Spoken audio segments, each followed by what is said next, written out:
Welcome to Beyond the Breakwater, where just beyond the crashing waves of fear, discomfort, and doubt lies the greatest potential for life transformation. We want to guide you into the open waters where the calculated risk you take becomes the turning point for you or your organization to thrive. So draw up your anchors and prepare for departure in this week's episode of Beyond the Breakwater.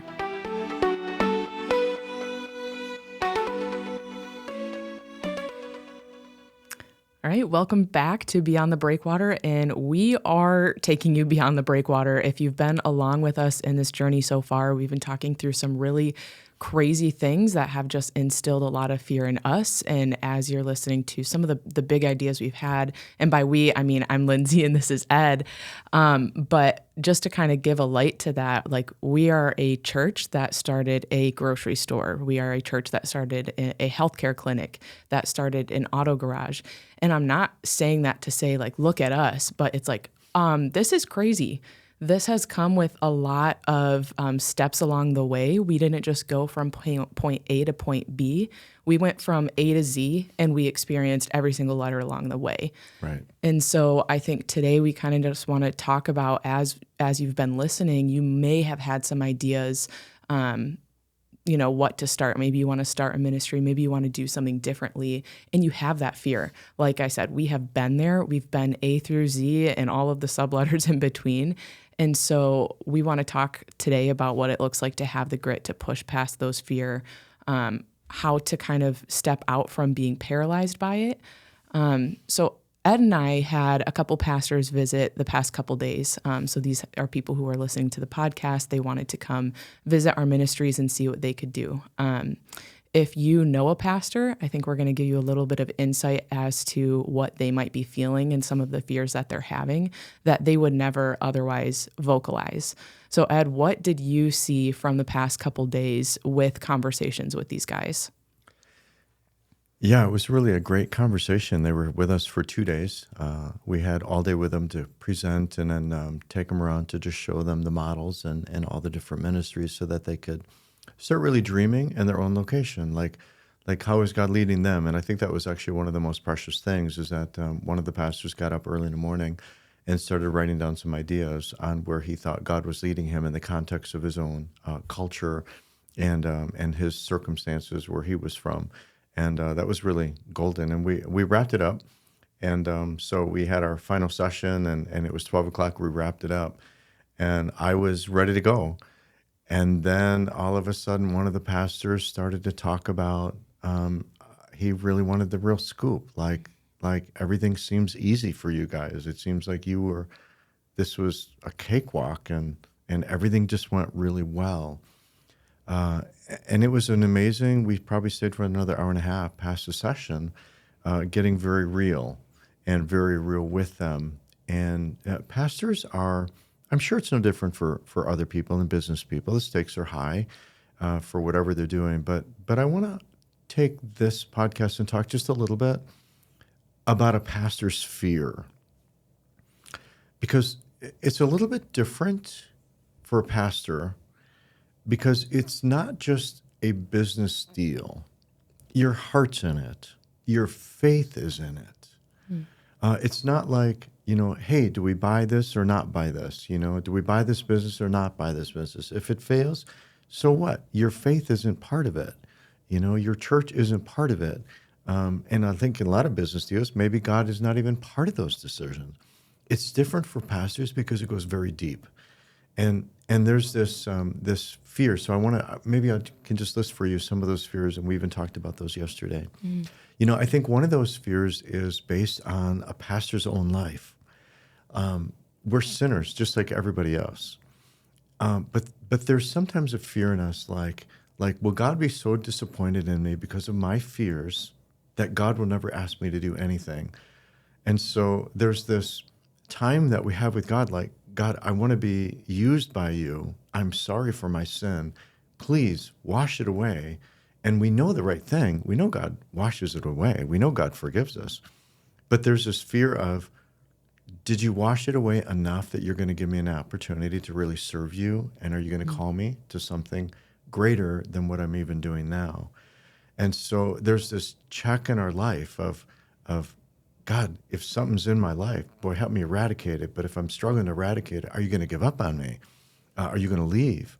Are you going to leave me with a ministry where you're not present? Because for a pastor, if God is not present in the ministry, then you're probably sitting in the harbor, and you're not doing anything. And do you need God to help you if you're going to sit in a harbor? But when you get beyond the breakwater, and the stakes go up, and this is a whole different ballgame, you really need God. And now you're like, but God, don't let my sin. Boy, how many times have I prayed, don't let my sin, don't let who I am or what happened in my life hurt the church or hurt the ministry or hurt. And I'm not saying I'm involved in something that I shouldn't be in, but just from a general standpoint, pastors have this fear of, what if God gives up on me? And I think people might have that same fear. But when a pastor is afraid that God's going to give up on them, how do you commandeer a ship, a boat, if you're afraid God's giving up on you? My goodness, if God gives up on the pastor, what does it mean for everybody in the church? Which is why I think pastors understand this more than anybody, because we got a bullseye on our back, like probably greater than anybody. I mean, James even talks about how pastors are going to be held to a stricter judgment because they're teaching the truth. So Satan knows the same thing. And you know what? Pastors have this target on the back. And boy, if he can get a pastor, he can take a whole church. So pastors are always wrestling with this, Lyndsay. They're always struggling in their own faith, their own sin, their own walk with Christ, so that God can use them. So we almost have to start right there. Do you think that the fear of the pastor is the same today as it has always been, or are there new fears that are surfacing for pastors today? And if so, like, what are those? Well, I think those have always been there. I think sin is sin. I think it just takes on different formats. I think sin is easier today. The phone makes sin so easy in so many different ways. I mean, I don't think I have to spell them out. I mean, I think everybody alive knows there's great things in the phone, and boy, there's also everything bad in the phone. And so there's integrity issues. You know, am I doing behind closed doors what I'm doing in public? That's integrity. So there's so many things that I think are so easy for anybody, but in particular a pastor who really wants to be God-honoring, who really wants to lead the church where God is leading the church and where God wants to lead the church, but you also realize your own sinfulness. I mean, let's look at Moses. Moses was called to go into the promised land. And one time he got so frustrated with the Israelites, God said, speak to the rock. And he struck the rock out of frustration, is the best we know. And God said, because you dishonored me publicly, you're not going into the promised land, Moses. You get to watch, but you're not going to go. That story, I think, petrifies every pastor. Like, don't let me sin that it impacts the church and the whole rest of his ministry. He knew, you're not going. They're going to go, but you're not going to go. So it's things like that are deeply felt for pastors. So real quick, before we keep going with those, like, what are some ways that you've learned to cope with those fears? Because I think an easy thing for pastors to do, I mean, we've seen a lot of scandals. We've seen like affairs happen. We've seen self-medicating. So when you are prompted with those fears, what have you found to be helpful, or what would you say to encourage the person in that specific situation? Well, I like to walk, and I've talked about that a lot. I like to walk and talk, and God and I walk and talk a lot. Today was absolutely stunning. It was a full moon. They said it's going to be the biggest and brightest for the whole year. And I was just out.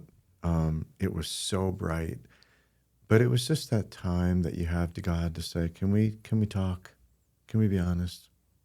What's going on in my world? What's going on in my life? And just allow God to speak into our life. I think we need accountability. I think we need people around us who can call us out and keep us as close to Christ as we can. I think that's really important. Well, let's keep moving, because I know we could probably spend a whole one on that one alone. But there's other fears that pastors have. When we talk about Beyond the Breakwater, let's just say you're in the harbor and you're like, hey, I got an idea for ministry. And you go over and you fire up the boat. Your first fear is what's everybody's going to think. Mm. Are they going to criticize you? Are they going to think your idea is foolish? Are they going to wonder? Are they going to switch boats? Are they going to leave? That's another fear. That's just as big of a fear. Mm-hmm. Like, I know we've talked in past that churches have never had to take a risk. Okay, but we know if you don't take a risk and you're in the harbor and you don't take a risk, you've got an expiration, mark, date on your boat. So do you think that is new? That is new. Okay. Because now all you have to do is Google your church body. Mm-hmm. And there's these estimations, for when church bodies are going to fail and when they're going to go under. Mm. So that is what is prompting a lot of these fears in pastors right now as well. Yes. And if I could say with the pastors that we visited with the last few days, that is what's prompting a lot of their fears, because they're looking at their church and the attendance is dying out. And yes. there is a risk of having to close the doors. Yes. And so, to put it, there's a song lyric that says, I'm afraid of dying young, but I'm afraid of growing old. Yes. And so I think that's kind of like what these pastors are experiencing. They're like, either we're going to have to shut our doors, or we are going to really struggle and experience some growing pains of taking a risk, of growing old, of doing things differently. Yeah, when you're watching your church slowly decline, and the average church size, I believe, is around 62 people in America, which has gone down significantly over the last 10 years. It used to be over 100. So it's coming down quickly. So you almost know your church is on the path to closure. Mm-hmm. More churches are on hospice today than have ever been on hospice. It's just a matter of time until they close. And so churches know I need to try something because everything that I've tried isn't working. I'm working harder. And some people say, just work harder. Mm-hmm. My goodness, how many times have we heard that for people that are in Alice? Just work harder. Mm-hmm. No, that doesn't work. Pastors, just work harder. So many of them are giving up so much of their life and their family life and their health, working harder, mm-hmm. only to see more and more decline. Mm-hmm. So now they have to do something. Mm-hmm. And so now they have an idea. Right. They have an idea, and yes. let's paint the background, because specifically one of the pastors, I think a lot of pastors are probably sitting in the same scenario as him. He, correct me if I'm wrong, but he is the senior pastor, yes. and he has a staff of how many? Two. Part-time volunteers. And he had an idea. He has a town of 9,000-ish, and a church body of how many? It was like 30, 60. Yeah, worshiping. You mean how many were they worshiping? Yes. Well, there's two different churches. One was worshiping 30, one was worshiping 110. Okay. So now he has an idea, and after he's gone around to all of our ministries that have been established for a really long time, he's like, what am I supposed to do? Like, I am a small church, and right. I am a person of one with a staff of 2 part-time people. Right. A lot of fears there. Yes. So now what? Right. And this is that I have to do something because I know what's going to happen if I don't do anything. So I'm going to try something. So the fear is, if I do try something, how many people are going to say, I don't want to be a part of that. I'm leaving. I'm going to go find another church, and I'm going to go sit in their pew. Or I heard this church is doing this. I want to go be part of that church. And so there's these fears of losing people, mm-hmm. fear of what are people going to say, fear of if I try this and I fail. One of the pastors said the fear of losing your job.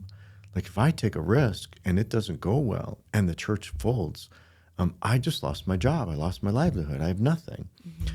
So all of these fears really come out in pastors, but I would add one more, which has happened to me along the way. It's a fear when somebody very close to you in your life, who you respect and admire and you're good friends with, walk out of your life because of a decision that you make.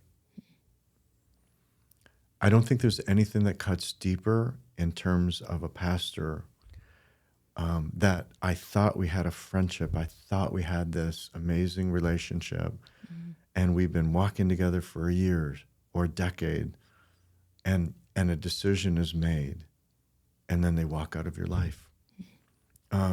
Nothing can prepare a pastor for that. And now you're afraid, if the person closest to me just walked out of my life, why wouldn't everybody leave? Right. And so now you're throwing your hands up, and now you don't even have the emotional energy to try it because people are walking out of your life, or people publicly are mocking you or saying, we shouldn't be doing this. Churches have no business doing this. My goodness, have I heard that one a lot. Church has no business doing that. Yeah. So, okay, all of these things you're mentioning, they're all fears. And I think of Yes. when I think of a fear, it's more concept based of like, this could potentially happen. Yes. But you're here to tell me that it won't happen and everything will be just fine. And so I think when we're looking at fears, it's like, okay, they're concepts, but at the same time, they're realities. Yes. And is that okay to live with? Like the fear of someone changing boats, someone moving out of your church and leaving. Is that okay? A relationship, the person, a friend exiting your life. Is that okay? So if all of those things were to happen, you lose your job, is that okay? Why would we still do it? Okay, you got a lot of things going on there. Let me try to address it this way. So let's just say a pastor decides that they want to do something in food, some kind of food ministry. We heard that yesterday.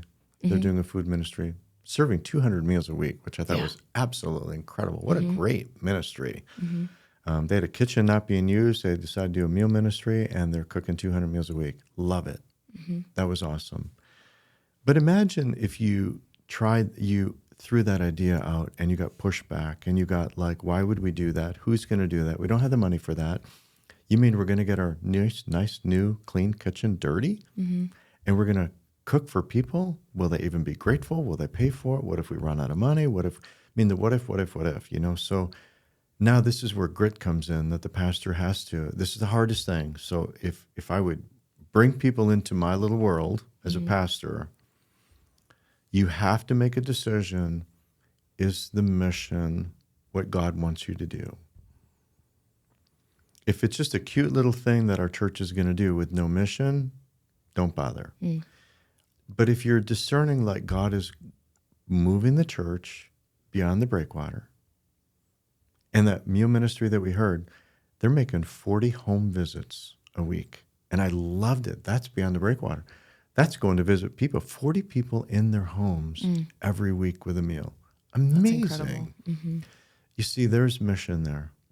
I'm going to go be Jesus to that person. That might even open up the door to tell somebody about Christ. That may open up the door to invite them to come to worship or to pray with them.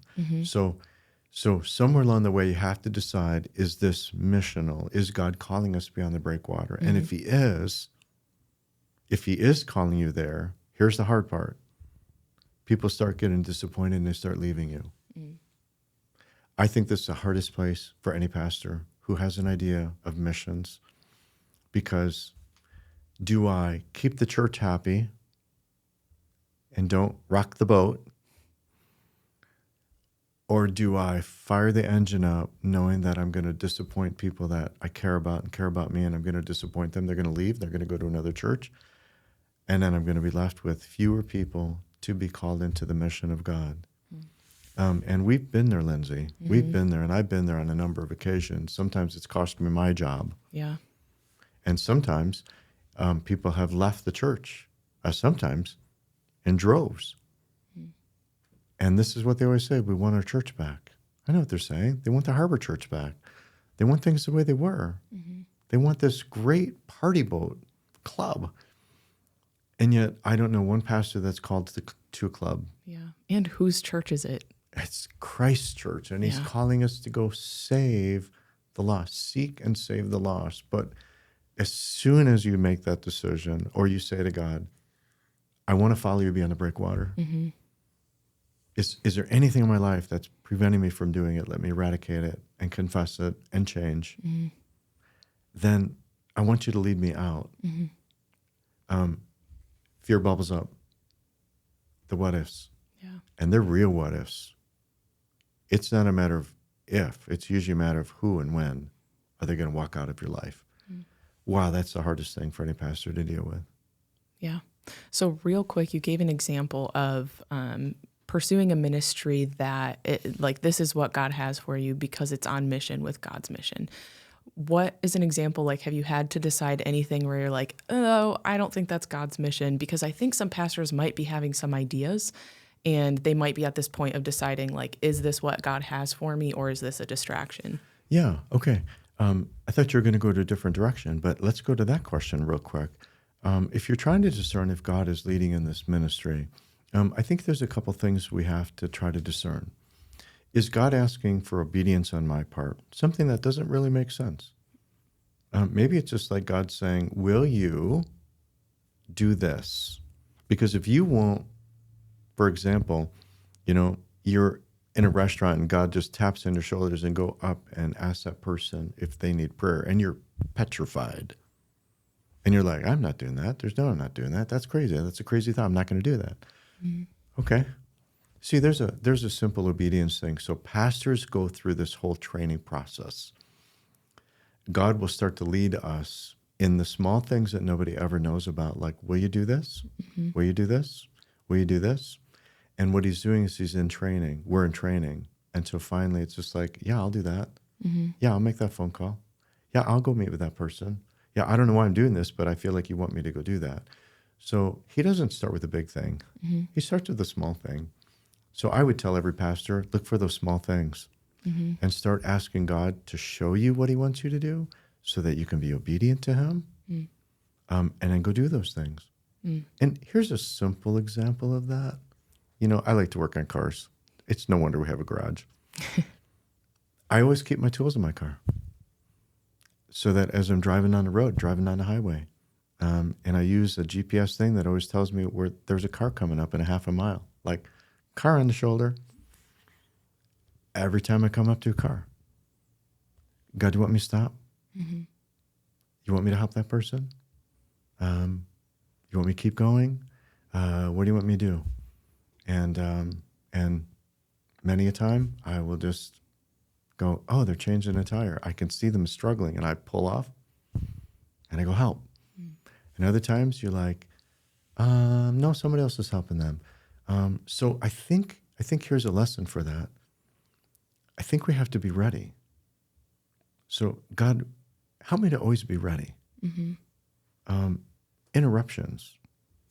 God uses interruptions all the time. Mm-hmm. And I think it's what we talk to the staff about. It's your interruptions, that's your ministry. It's when somebody interrupts your life because they need some time. That's when the ministry happens. Mm-hmm. Always be ready for the interruptions in your life. Mm-hmm. Okay, so that would be when you start listening to God and you start to see what God's doing, then when it starts to go up and you're like, it seems like God might be leading in this way. So go test it. Mm-hmm. People in the Old Testament have tested God all along. Gideon tested God with a fleece. Mm-hmm. Make the ground wet and the fleece dry. And then he said, okay, Lord, don't be mad at me. Now he said, make the fleece wet and the ground dry. And God did both. Mm-hmm. And so when we ask God to show us, because what we want to do is make sure it's God, is it his voice? And we're learning to listen to his voice. And I love the story about Elijah. When God came to Elijah, remember, it wasn't in the earthquake and it wasn't in a big wind. It wasn't in the rock splitting. It was in the quiet, the whispering. That's where God's voice is. So I think pastors have to start getting in tune to the voice of God. Yeah. I'm hearing a lot of like yeses and moving through all of the yeses. And I think as long as I've known you, I've kind of known you to be that person that keeps going and going and going until it's like, all right, you're cut off, no more. So has there ever been a time where you've had to discernfully say no? Oh, yeah. I think that was the hardest no of my life in ministry.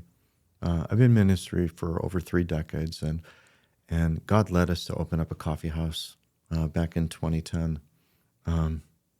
Honestly, it was just like, it felt like the crown jewel. Yeah, it was amazing.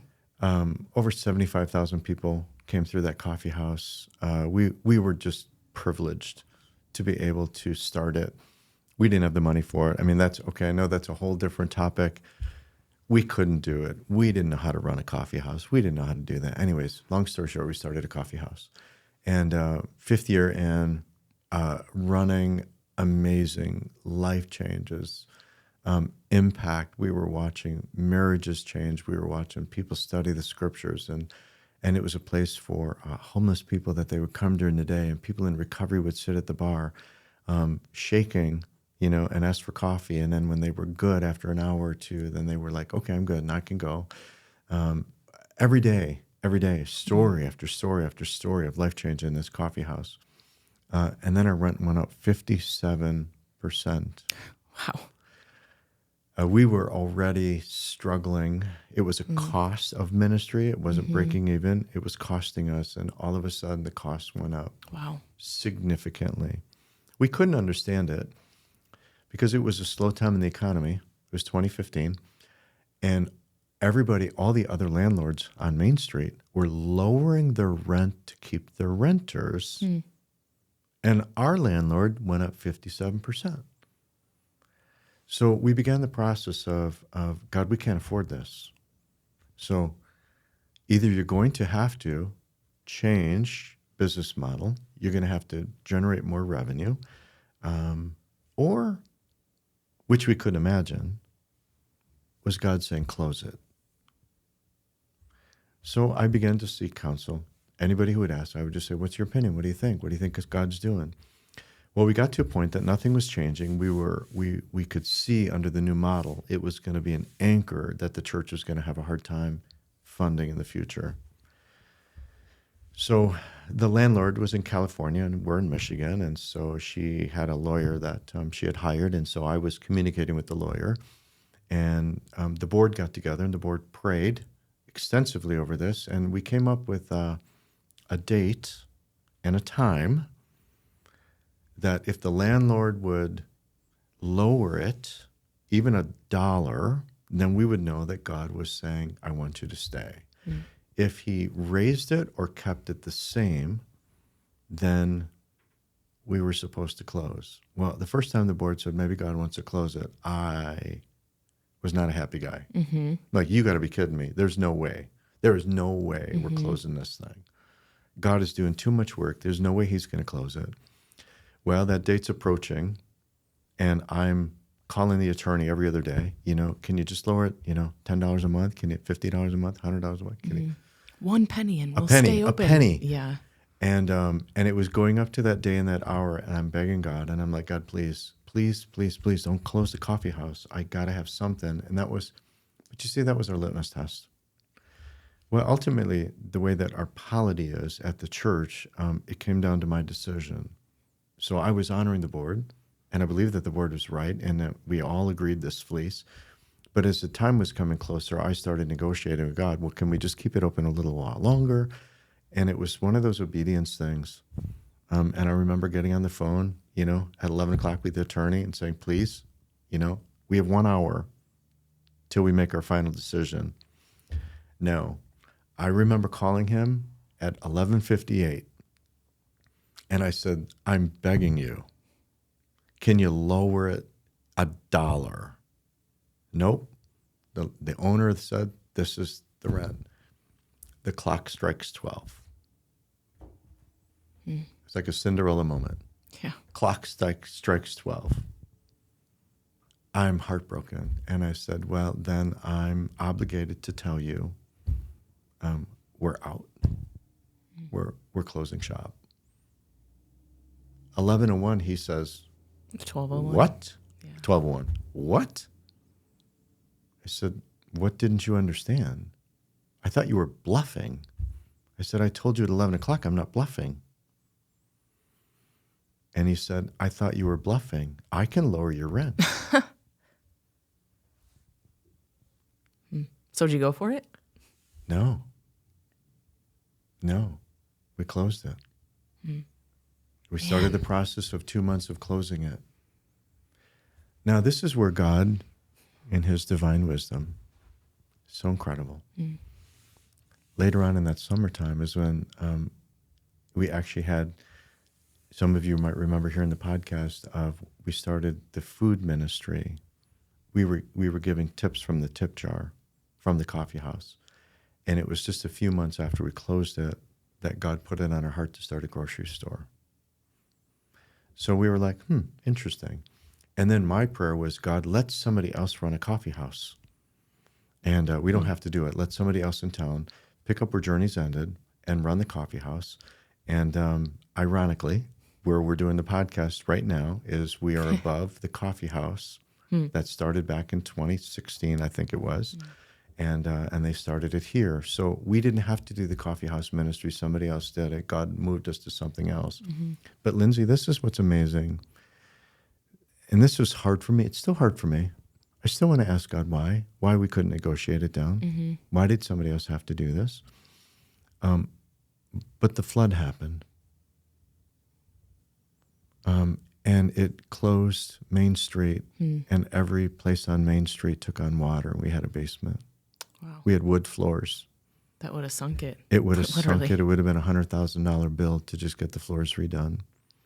What we didn't know is that the year after we closed it, the city closed the street down for almost a year because they were remodeling downtown Main Street. Businesses tanked. And I'll never forget, one of the staff came up to me, the garage manager, and pulled me aside and just said, I just want to say thank you that you closed Journeys. And I said, why would you thank me for closing Journeys? It was the hardest thing I've ever done. He said, I know. But if you didn't close Journeys, all of our community ministries would have closed because it would have bankrupted us. Yeah, because there was already a cost to that Yes. ministry. Yeah. And the discernment that he had, that he said, we learned more about you, that you were willing to be obedient to God to close the crown jewel to protect all the other ministries. And I said, well, I didn't do it for that reason. I did it because he said, I know. But that was the outcome. So going back to, I was afraid, Lyndsay. We took a lot of hits when we closed. And people were wondering why we did this, because it was like an audible gasp. It was a place for the whole community to gather in community. Journeys was called the gathering place where you can make a difference. It was huge in the community. And now we closed it. And so hard, oh my goodness. Yeah. Following Christ is one of the hardest things we'll do. Sometimes he says yes to our fear. Sometimes he says no. Sometimes he says not yet. Sometimes he says wait. And sometimes he says close it. It requires a lot of strength for all of those, like strength to say yes, strength to say no. And in all of that, just discerning. Like that's what I'm hearing from you is just a lot of like leaving no stone unturned. Investigate all of it and see where God is speaking to you in that. Sometimes that's really hard to do. But that's my one question. It's just my one question. You know, we all have questions we want to ask God. And I want to say, why? Because I watched the incredible impact that that coffee house had. But maybe God already gave me that answer. I just not willing to accept it. Yeah, it's interesting. Yeah, because it's like when I hear that and I think like, okay, construction happened, like that could be a why. The flood happened, that could be a why. But I think that just speaks to the like impact that that ministry had, where it's just, God, couldn't you have protected it from the flood? Couldn't you have protected it from the construction? But yeah, sometimes I think God asks us to do things and we will never know why, but it's just that next step and that step of faith that, all right, I'm going to do it and I'm not going to worry about the outcome of it, but this is just in faith what I believe God to be asking me to do. Right. Well, you know, we didn't have unlimited money. And if there's another amazing thing that happened out of this, I told you that 3 months after we closed it is when we had this discussion with people. And the outcome of that is we had freed up some dollars and we opened up the Bridge grocery store a year later. And so sometimes I'm like, okay, God, others can do the coffee house ministry, but you called us to do the grocery store ministry and to really help people. So here, 7.5 years later, grocery store is running strong, outlived Journeys, and it's really changing a lot of lives. Yeah. All just from a yes and a no. And a no, a hard no. That's that hard red stoplight. Yeah. So we're coming up on the end of an episode, and we always leave the listeners with something to do before they go. And I always put you on the spot, and you always do so well with it. So what can listeners do before they go? I want to speak into the life of every person who's in the church for just a moment, Lyndsay. Your pastor who's trying to so desperately to follow Christ. The power in the pew is like no other.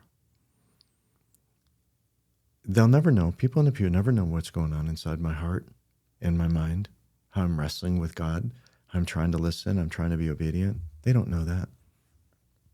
A word from the pew, a word from somebody who comes up and says, Pastor, I'm not sure what's going on in your life, but I'm praying for you. Pastor, how can I encourage you today? Pastor, what can I pray for? I have one person every Sunday comes up to me and says, what's going on in your life that I can pray for? And that's kind of risky because you're like, oh, I'm going to share some things that nobody else knows about what's going on that I want her to pray. And so I would encourage, pastors, keep listening to the voice of God and keep asking God to make his voice clear to everybody else who's in the pew, part of a church. It's funny how God uses the same word courage and encourage and discourage. The pastor who needs courage to follow Christ, people in the pew can either encourage him to be courageous or they can discourage him from being courageous to follow Christ. And I would encourage every person, get to know the heart of the pastor, who hopefully is getting to know the heart of Christ, and encourage them to be courageous to get beyond the breakwater. Thanks for tuning in to this week's episode of Beyond the Breakwater, a podcast of Elevate Community Ministries. Don't let the conversation stop here. You can email us at hello@beyondthebreakwater.org. We would love to chat with you, answer questions, plan a visit, and help you take your next step. We'll see you next week.